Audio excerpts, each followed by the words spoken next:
আমরা পারিনি রে ভাই, এত বছর ধরে অন্যায় হয়েছে, আমরা চুপ করে দেখেছি, তোমরা পেরেছো। আমাদের তারুণ্য পেয়েছে। নজরুল বহু আগে বলে গিয়েছিলেন, বৃদ্ধ সাবধানী হইতে পারে না প্রভু তোমাদের নেতা। তোমাদের মাঝে আছে নেতা, তোমাদের মাঝে আছে বীর সব্যসাচী। বন্ধুরা, এই মঞ্চ থেকেই আন্দোলনের পরবর্তী সব কর্মসূচি ঘোষণা করা হবে। এই শহীদ মিনার এখন বাংলার প্রাণের কেন্দ্র।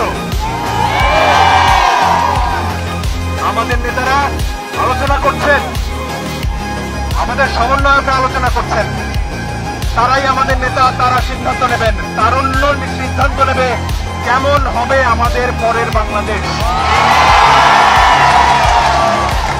তারুণ্য সিদ্ধান্ত নেবে এই স্বৈরাচারের পতনের পর, শেখ হাসিনার পতনের পর কেমন বাংলাদেশ আমরা করব। তারুণ্য সিদ্ধান্ত নেবে পতনের প্রক্রিয়া কি হবে, কার কাছে তিনি ক্ষমতা হস্তান্তর করবেন, সেটাও তারুণ্য বলে দেবে। আমার ভাইয়ের, আমার বোনের, আমার সন্তানের লাশের ওপর দিয়ে আলোচনা হয় না। সবাই একটু বসি, আমরা সবাই বসি। ইতিহাসের এক একটা মোড় থাকে, দেয়ালের লিখন থাকে। আপনাদের বলতে চাই, যারা এখনো ক্ষমতা আঁকড়ে আছেন, দেয়ালের লিখন পড়ুন,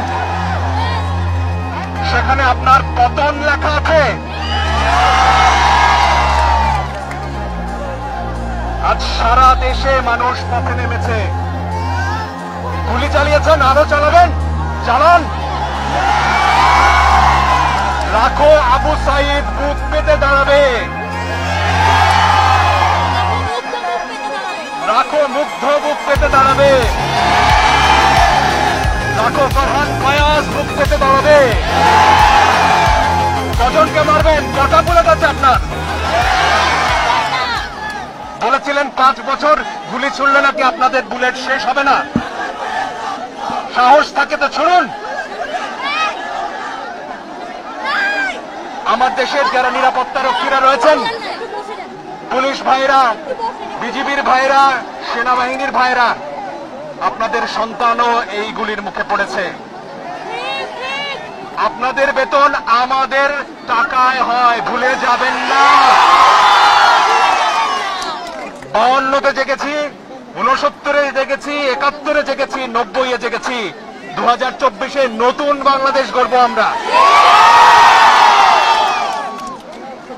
যে বাংলাদেশে বৈষম্য থাকবে না, যে বাংলাদেশে ন্যায় বিচার থাকবে, অবিচার থাকবে না, যে বাংলাদেশে অকারণে শিশুর বুকে গুলি চলবে না। আমরা সবাই শৃঙ্খলাবদ্ধভাবে থাকবো, সবাই ধৈর্য ধরে থাকবো। আমাদের নেতারা কি সিদ্ধান্ত নেয় সে অপেক্ষা থাকবো। তরুণরাই আমাদের নেতা, তোমরাই বাংলাদেশ। অনেক ধন্যবাদ। যারা ঘরে বসে থাকিনি যখন সময়